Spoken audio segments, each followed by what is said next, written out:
너 우리 경기도의 경기라는 이름이 내년이면 무려 1000년이 되는 거 알아? 1000년? 1000년이라고 하니 왠지 환상 속의 도시 같다. 1000년의 해를 맞이해서 경기도에서는 투어를 다니며 우리 도민들의 의견을 모으고 있대. 모아서 뭐하게? 우리의 의견을 모아 정책이 되게 한다는 거지. 단순히 1000년이 된 환상 속의 도시가 아니야. 우리의 상상이 현실로 구현되는 곳이야. 대한민국의 심장 경기도. 고려시대부터 불린 경기라는 이름은 어느새 1000년이 되었습니다. 1000년 동안 대한민국의 심장으로 뛰어온 만큼 경기도민의 목소리를 모아 미래 비전을 만들어가겠습니다. 이 캠페인은 경기도와 경기문화재단이 함께합니다. 윤태곤 실장 어서 오십시오. 네, 안녕하세요. 오늘 문 대통령 기자회견에 이 외교 안보 현안 관련 질문이 특히 많았죠? 그렇죠. 이게 외교 안보가 중요한데 네. 지난번 기자회견이나 과거 대통령들 기자회견에 비해서 오늘 특히 그랬습니다. 특히 그렇죠. 예, 아무래도 최근 며칠 사이 이슈들이 있잖아요. 네. 요 며칠만 해도 세 가지 있지 않습니까? 남북 고위급 회담 했죠. 임종석 비서실장하고 칼둔 아랍에미레이트 행정청장 회동했죠. 네. 강경화 장관이 한일 위안부 합의에 대한 이제 우리 정부의 후속 조치에 대한 발표했었죠. 그거 하나하나 다 질문이 나왔죠. 그렇죠. 오늘 총 해가지고 17개 질문이 나왔는데요. 10개, 11개 정도가 이 세 가지에 대한 거였어요. 네. 그 질문에 대한 답들을 한번 정리해보면. 세 가지 중에서 굳이 순서를 나눈다면은 대통령이 가장 자신있게 이야기한 게 남북관계 부분이었습니다. 아무래도 고위급 회담이 딱 열리는 거니까. 네. 너무 앞서 나가지도 않았고 되게 이제 안정감 있게 대답을 하더라고요. 그러니까 정치적 성향에 따라가지고 뭐 과하게 보는 분도 있고 부족하게 보는 분도 있겠지만은 상황을 장악하고 있다. 이런 자신감이 엿보였는데 이런 것 같아요. 남북 관계가 전방이라면은 후방은 한미 관계지 않습니까? 그렇죠. 한미 관계가 매우 안정적이잖아요. 예. 뭐 트럼프 대통령은 우리 편이겠지 내심 생각하고 있던 자유한국당이 당황할 정도 아니겠습니까? 그러니까요. 예. 트럼프 대통령이 흔쾌히 남북 대화에 대해서 찬성하고 또 한미연합훈련 연기에 대해서도 흔쾌히 찬성하고 그러니까요. 이런 것들. 외신 기자가 그 관련 질문도 했죠. 예, 워싱턴 포스트 지국장이 그런 질문했죠. 트럼프의 공이 컸냐. 네. 대통령 그렇다라고 대답을 했는데 이게 트럼프 대통령이 트위터에서 한번 그런 말 했지 않습니까? 문 대통령도 내 덕에 이렇게 잘 풀리고 있는 거다. 그러니까요. 트럼프 대통령이 말하자면 좀 자화자찬할 기회를 주면서 상황을 관리해 나가는 거죠. 네. 그러니까 자신감 있게 느껴졌다는 거죠. 또 문 대통령도 이런 대목에서는 이제 트럼프 대통령도 좀 지켜주는 것도 그렇죠. 찰떡궁합을 과시하는 그러니까 거니까. 후방이 든든하니까 예, 이게 발언들도 이게 안정감이 있었다는 거죠. 아랍에미리트랑 그다음 일본 문제는요.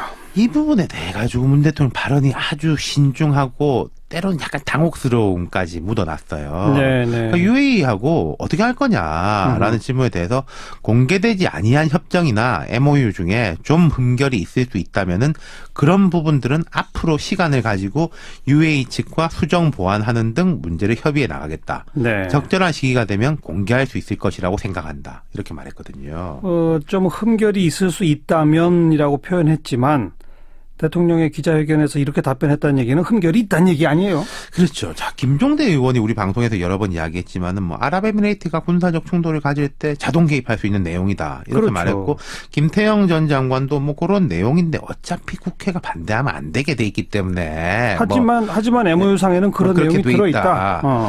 제가 생각할 때는 지금 뭐 정부 쪽에도 약간 그런 이야기가 조금씩 나오는데 만약에 강제적 자동 개입이라면은 부작용이 있더라도 당장 바로 잡아야 되는 거잖아요. 이거는. 그렇죠. 예. 그런데 약간의 좀 선언적인 게 포함되어 있다 이런 식으로 보는 것 같아요. 문 대통령 발언이 기본적으로 저는 외교관계도 최대한 투명하게 이루어져야 한다고 생각하지만은 앞에 정부에서 양국 간에 공개하지 않기로 합의를 했다면 그 점에 대해서도 존중할 필요가 있다고 생각한다. 이렇게 마무리했습니다. 예.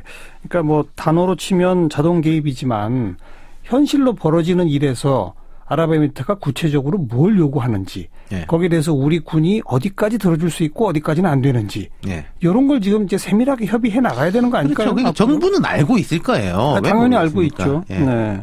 그리고 일본 그 위안부 문제에 대해서는 이것도 비슷한 맥락인데 문 대통령은 파기, 재협상을 통해 해결할 수 있는 문제가 아니다. 기존 합의에 대해 받아들이기 어렵다고 한다면은 왜 파기하고 재협상을 요구하지 않는 것이냐 그런 질문을 할 수 있다. 기본적으로 위안부 문제는 진실과 정의의 원칙에 의해 해결될 수밖에 없다. 이렇게 강조했는데 어찌 보면은 앞에 문장하고 뒤에 문장이 조금 충돌이 되는 부분이 있는 거잖아요. 약간 모순적이죠. 네, 파기 재협상 하긴 안 하겠다. 근데 이건 진실과 정의의 원칙에 의해 해결돼야 된다. 결국은 이게 두 사안 다 현실적 어려움을 반영하는 것. 그렇죠. 저희가 여러 번 이야기를 했지만은 전 정부에 대해서 이제 지적하는 것까지는 그렇게 부담스러운 문제가 아닌데 이게 연속성이 있는 문제들을 이른바 리셋한다는 것은 매우 부담스러운 거지 않습니까? 상대방이 있으니까요. 그렇죠. 그러니까 제가 남북 관계에 대해 가지고 대통령이 오히려 자신감이 있었다고 말씀드린 거는 이런 맥락인 것 같아요. 박근혜 정부 때 뭐 이어받고 말고 할 게 없거든요. 남북 관계라는 자체가 없기 때문에 그렇죠. 그 정부가 뭘 해놓은 거에 대해 가지고 부담을 가질 필요가 없기 때문에 물론 매우 어려운 문제입니다만은 그런 부분에서는 부담이 덜한데 UAE나 그 위안부 합의 같은 경우에는 좀 맥락이 다르게 부담이 크다. 오늘 기자회견에서 이게 잘 드러났죠. 그러다 보니까 대통령의 답변도 그냥 명쾌하고 간단 명료하기가 어려운 거죠. 그렇습니다. 여기까지 수고하셨습니다. 감사합니다. 윤태곤 실장이었습니다.